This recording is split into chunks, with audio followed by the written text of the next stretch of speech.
Hello friends, near and far. I'm Victoria with Aligned Soul Tarot. This message will be for Capricorn and all Capricorn placements found within your birth chart or wherever you have 10th house influence in your chart. If you don't know what any of those placements are, just know that I offer one-on-one personalized birth chart readings where we get to dive into the archetypes hidden within your birth chart. With each of my readings, you get a full tarot spread, private pre-recorded video to reflect on, and also birth chart notes. You can find all my information for my readings below.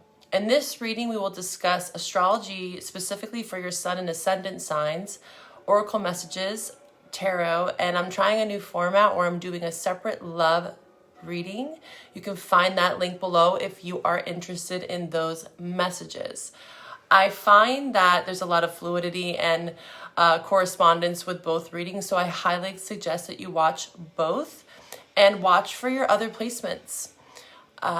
We are in Aquarius season, Capricorn. Aquarius takes the spotlight. You know, we have the stellium. We have a lot of Aquarius energy that's found in astrology right now, and I'm going to be focusing in on this Pluto in Aquarius mainly. We are stepping through the threshold of this age of Aquarius, and Aquarius is all about unconventional, open-minded, forward thinking. Aquarius strips away the labels and dares us to see beyond the stereotypes. Now, Capricorn, let's get into your reading. Hi, Capricorn, and welcome to this space. So let's dive into the astrology piece. Capricorn. Pluto has been in your sign, right, for an expansion of 20 years, and it's give or take, right? Sometimes Pluto will stay in a sign for 16 to even 30 years. And then, as you might know, we have retrograde phases where it might dance back and forth between other signs. And that's what's been happening with this Capricorn Aquarius energy. And we're still going to be experiencing Pluto and Capricorn at the end of this year. So with that being said, what does this mean with Pluto in your first house? Okay, there's a lot around identity crisis, finding out who you are, realizing that you're a multidimensional being with many layers, you know, stripping back the many beautiful facets of what makes you you. The first house is also about energy. So there could be like ebbs and flows with your energy, also your self-confidence, body image, right? Self-expression in the first house. And Pluto energy also, again, it's how we handle crisis, but it's also a lot around power, right? It's scorpionic energy. And the shadow aspect, right? Every sign has a shadow and a light. Every house has a shadow and a light. Nature, right? Duality. It's reflected amongst everything. And so with the first house, there can be this strong sense of ego present, right? It's sun energy. So it's a lot around our ego. And so the downside of Pluto in your first house is having to deal with maybe some ego, death of ego, right? Moving through the dark night of the soul, as they say it. You know, I'm not sure if you've heard of these topics, but it'd be something that maybe you could look into because, again, astrology is evolutionary. So I like to touch base on Capricorn and Pluto and also Aquarius because we're taking what we've gathered from Pluto and Pluto and Capricorn and bringing it into 2024. The new themes that you're going to be having for 2024 now that Pluto is in Aquarius is your second house, okay? So this is Taurus energy. This is all around emotional safety and also financial safety. This is our earned income, but it's about our resources. How do we use our resources? How are we finding safety and comfort in our lives? Stability, okay? So when I apply the first to the second, it's like, again, what are your ideas and concepts around materialism? The message I'm getting is all that glitters isn't gold, okay? So you're learning these concepts about your thoughts around money, that scarcity, lack mindset. Maybe even diving into manifestation, laws of attraction, these types of things, and creating safety, creating purpose, and again, utilizing the resources that you have around you. Okay. Some advice that I have for people with second house in their chart is learning how to practice minimalism. And this doesn't mean like going to the extreme, but finding ways that you can kind of not rely on material things to be happy, right? Because first house is also, again, around, it's that sun energy, it's vitality, it's represented in Leo, the sun card. So it's a lot around our happiness and what makes our soul happy. And sometimes the ego can get in the way of that. You know, we have this false identity or false understanding of what truly makes us happy. So you could be having some themes around like, does material items, what things do I really need in my life? Okay. And again, there's this fluidity with the planets right now. We've been noticing this the last couple of months, but this month it's like all Aquarius, bam, okay? So with that being said, you have a lot of focus on the second house. This could look like some financial hurdles. Figuring out, again, what do you really truly need to be happy? When I think of the second house, the statement that comes to mind is, I have. So also, this can talk about like possessiveness and how that bleeds out into all of your relationships, not just career, but also in intimate partnerships and friendships. Clinging on to things, right? Learning how to let go. Again, practicing more of a minimalistic lifestyle, only taking what you need and really truly valuing those things. Finding a deeper meaning and connection to what it is that you are doing in the world. Right, how you make your money. And safety. Safety is so big. Okay, so let's get into it. Let's get into this energy. The full moon on the 24th is in Virgo. It's going to be in your 9th house. 9th house is all about expansion. So this is, again, growing, like having a new mindset, a growth mindset, breaking out of your norms, your routines, the ways of thinking about money. This could be about travel even. Maybe you're like, you know what? I kind of want to relocate. I want to travel. I want to try something new. 9th house is a very spiritual place too. It's about understanding all different walks of life, different cultures, different ways of being and thinking, okay? Okay, Capricorn. The message I just got before I actually pull from the archetypes here is a personal experience of mine is that I moved to a third world country for like 6 months, and it was mind-opening. And with the 9th house, the beauty of the 9th house is like people with strong Sag or 9th house influence. It's like learning how to step outside of your comfort zone, see different walks of life, and seeing how they are so resilient and they're satisfied with having such little things, right? And this is not me trying to like say that you shouldn't value certain things or want certain things for yourself. But it's just an appreciation for how others can get by with so little, right? It really opened my mindset and it made me really truly value and show gratitude to the things that I do have and how privileged I am. You know, and it also taught me about like, okay, maybe I really don't need all those things that I thought I needed. But again, you're reevaluating. You're getting more familiar with the things that you value and what you're bringing into your future.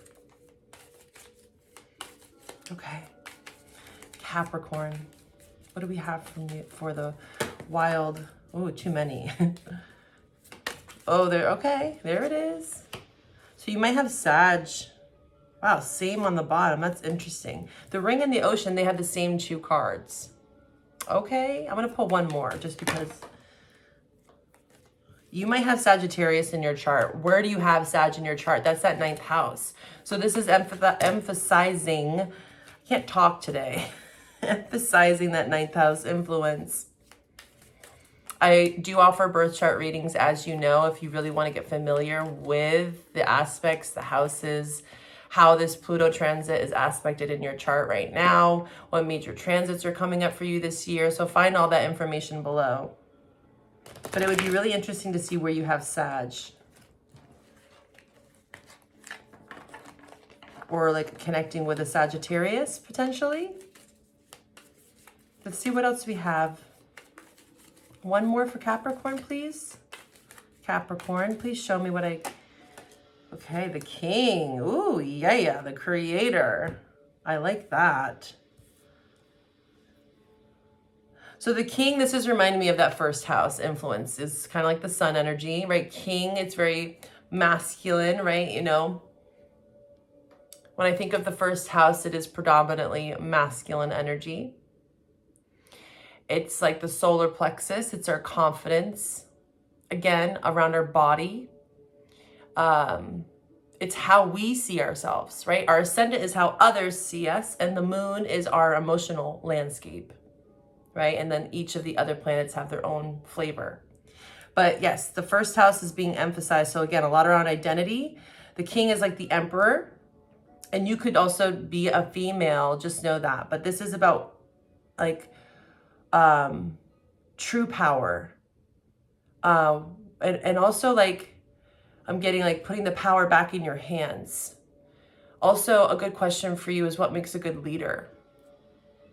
What are some qualities that you think of as like role models and people that lead? When you think of the King, they rule empires, right? And there can be a downside to having a really false prophet, false leader, or a leader that is like power hungry, ego driven. So a lot around power and confidence here, self-esteem. The ring also symbolizes like a deep connection. You know, when we think of the symbology of a ring, especially like an engagement ring, it's like a physical object that bonds two people. And it's also represented in like the infinity, you know, the infinity symbol, but also the circular infinite connection. And the depth of that connection, the ocean. Beautiful energy. And the Creator card's popping out in the bottom here. So it looks like you're creating something new. You could be creating another way to make money here with the seed. This is reminding me of like the Pentacle, Ace of Pentacles. Maybe you are finding that one avenue was leading you down a dead end, and now you're like having a course correction around your money. Or again, deepening a skill set, right? That ninth house, the full moon in your ninth house is about deepening a skill set. Maybe counsel, wise counsel, mentorship, training programs. You could be really looking into like going back to school for some of you.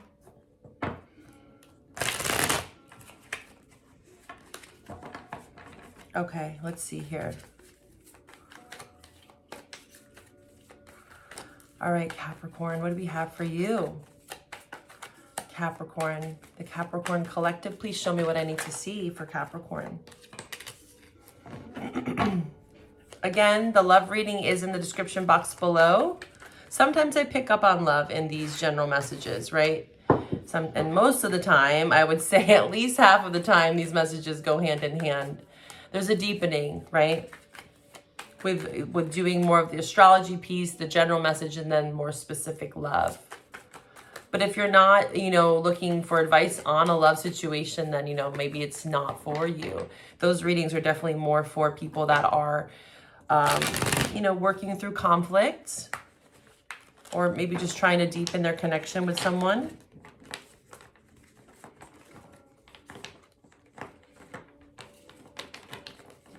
But again, take what resonates, leave what doesn't, because I'm getting the message like knowledge is power, but it's all about how you apply it and use it. And I strongly urge people when they're watching, you know, if it doesn't resonate, don't try to make it fit. Okay, Capricorn, please show me. Capricorn collective, please show me what I need to see for the Capricorn collective.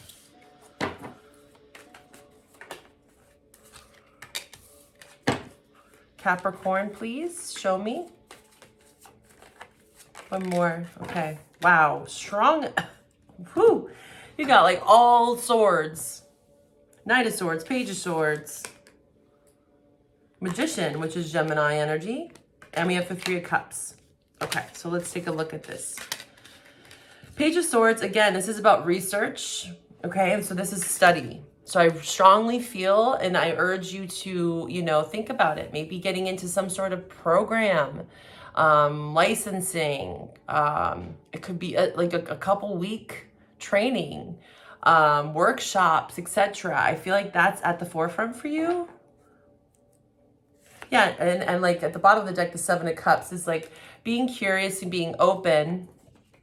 But also with the King energy, it's about being very focused and intentional. I think that's what Pluto's wanting you to do. Now that you've been through this Pluto and Capricorn, massive transformation for a lot of Capricorns. And now that we're moving out of that into Aquarius, it's like proclaiming your identity to the world and really staying strong in your like constitution, who you are, right? Not trying to be so swayed by other people's opinions here. Seven of Cups, too many options, right? You know, there can be a downside to that, especially in regards to love here with the Ace of Cups in reverse. Yeah, the Emperor is showing up here too. Queen of Swords. You could be dealing with a Gemini, Libra, Aquarius. But yeah, there's some sort of misuse of power. You're really diving into this idea of the ego. Okay, the Magician here in reverse, I want to clarify this because this is a sense of being powerless, right? The Magician holds the power to all the elements, all the tools, right? The alchemist. But the Magician in reverse is like not knowing how to use that power. This is within all of us. Like we all have this intuitive energy, right? We're all healers to some extent. I feel like you maybe had some sort of blow to your ego here. Or again, if it's not that scenario, it could be someone around you, you know, dealing with some sort of boss, management, trying to figure out how you can work with others. What's this Magician about here though? But feeling like, again, you can't manifest something or something wasn't manifested. What's this Magician card for Capricorn? Please show me. Six of Wands, the Sun. Yes, something that wasn't, because the dead end's on the bottom here. Let me show you.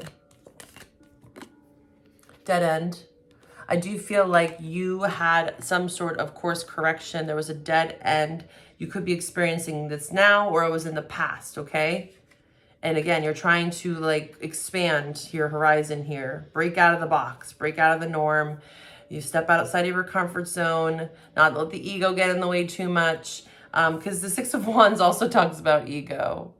You know, that's one aspect of this card, is wanting a lot of praise and attention, right? But this is also about celebrating your victories and not feeling so defeated all the time about the dead ends in your life, the Sun in reverse.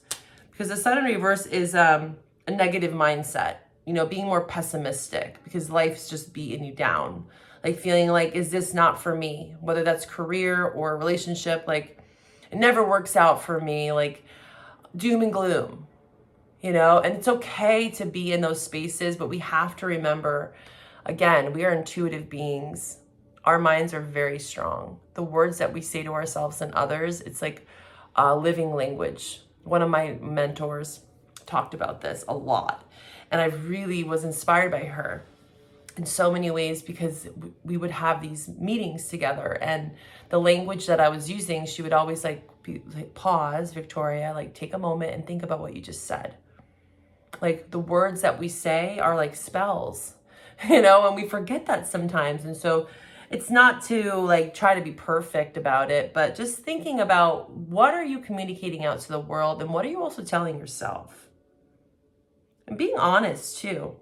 Be very honest with yourself. And again, take some time to research something, investigate, really dig deep into the mind, but don't get trapped there, right? Knight of Swords in reverse is like, I imagine like being entrapped in like a mental loop, because the Knight of Swords is about taking impulsive action, but they can be a bit sloppy. You know, this is the After Tarot, and it shows like being driven by impulse. And again, your intuition. But the downside of the mind is if we're just thinking from the mind, right, or the ego, we go into like self-preservation mode, or like fight or flight is what I'm getting off this card. And you can make some really sloppy mistakes that maybe are not necessary. Of course, everything on your journey, every mistake, trial, tribulation is a part of the process. But I feel like at this point, what Pluto's asking of you is to simplify, like slow down, pause, reflect, and move forward with confidence. Okay, that's the main message here. And also finding healthy people and support systems that are going to help you along the way. 3 of Cups.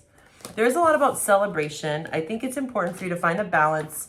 I find that you might be more pessimistic at times, and that can throw you off.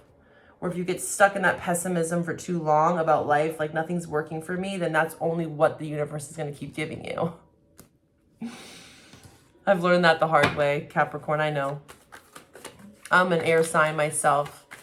I have like Earth in my chart, thankfully. It balances me out, but the power of the mind, man, it can play tricks on you.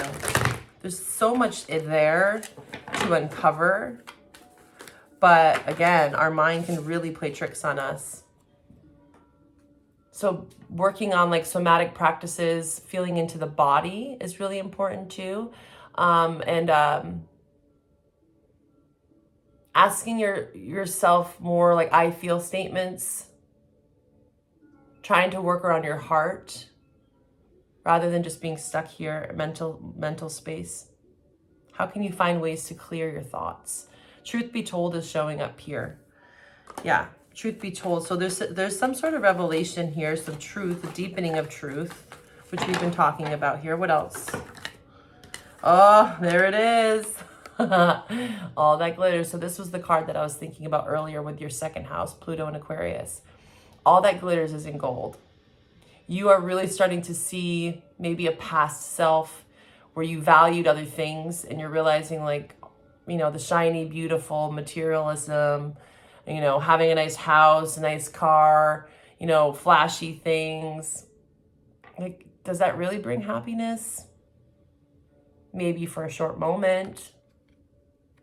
You know, but Pluto wants you to dive a bit deeper. And I keep getting the message to simplify with that second house. That Taurus energy, you know, the downside of it, right, is like materialism, creature comforts, right? Taurus is very Venusian. So they can also get trapped in that like, ooh, shiny things, and I need more things for comfort. And again, you're trying to find a way to balance that. Less is more. To the sea. Building blocks. I'm going to actually read this to the sea here, because you did have the ocean card in the archetypal message here. 7. This is also a 7. Interesting. So 777, you could be seeing that a lot. 7 is a very spiritual number. 7 also represents like a waiting period, a process. But this is also very much connecting in with your intuition, which is a waiting process. Sometimes that takes time to really feel into those spaces, right? Getting out of the mind, more into the body, more into the heart. You could also be going near water. Water could really help you at this time to connect in with your spiritual nature. So being in water, you know, I'm thinking of like cold plunge, sauna, hot tub, ocean, river, pool, whatever. Even like a shower, you know, there's like shower rituals that you can do, taking a bath, where you can like really focus in on like the water cleansing and purifying your energy. But water is very healing. Let's see here, 7. 7 is also reminding me of July, so there could be something around July season. Being in flow, returning to source, recognizing how pieces fit together, a natural pattern of events. It is a wonderful, isn't it wonderful when you feel yourself in the flow of life? When events and conditions seem to engage you in a way that is fluid and effortless. This card reminds you that going with the flow is exactly what you need to do right now. Ride the wave of opportunity formed by perfect conditions. Allow trust and faith to guide you forward as you flow like the river. So it's a lot around like not fighting upstream. The resistance is the ego, you know, because the ego wants to feel safe. And we can't get rid of the ego. Like, you know, when I say death of ego, it's not like, oh, the ego is just going to disappear. No. We're humans. The ego is there. It's actually a very beautiful aspect of us. It is what keeps us safe. Think about second house, right? Safety, that intuitive knowing, like, I don't feel safe. Something feels off. You know, that can be the ego in a way that's trying to protect you. But there's a balance to this, right? There's a balance to everything. You know, this dualism, the spectrum. I feel like everything's on a spectrum. So it's like trying to find a healthy medium. And that's where the flow is. When you think of like when you're in flow, they talk about this when like you're in your sort of creative hobby or career.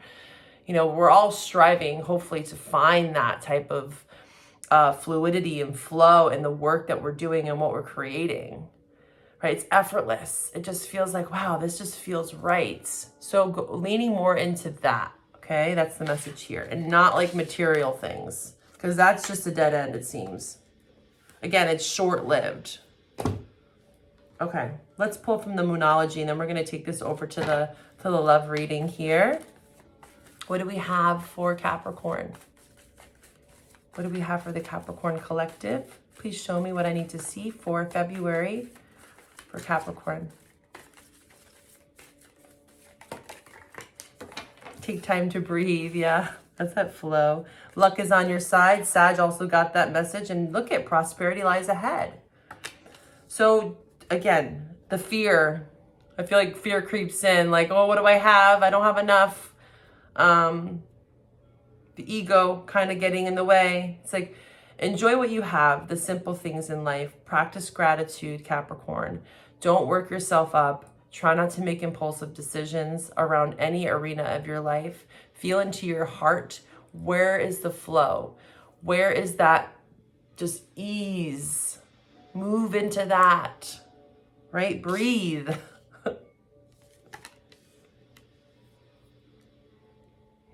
And prosperity lies ahead here, new moon in Taurus. So it'd be interesting to look into when the next new moon in Taurus is. You can look that up on Google. Something around prosperity though. So I feel like that's the key, is like the more that you can surrender, because when we are always constantly trying to control things, right? That king energy, that this first house, control, dominate. I need to have control. And most Capricorns can, I've seen that side. I've known many Capricorns. That could be a shadow side to Capricorn for sure. It's a need for control. Very much like Scorpio Capricorn. And trusting that the universe is going to provide. And even as woo-woo as that sounds, it really is a mental mindset. It's about what are you saying to yourself. It's a direct reflection of what you're going to see externally, right? Everything inward is also reflected outward. Something to ponder, Capricorn. I hope to find you over at the love reading.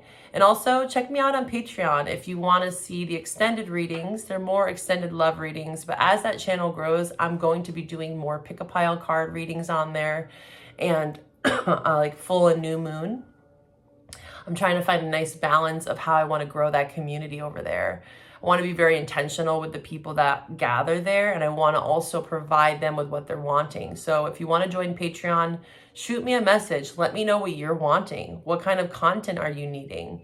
I want it to be catered to my supporters. So I hope to find you over there. But if this is where we part, bye for now, Capricorn.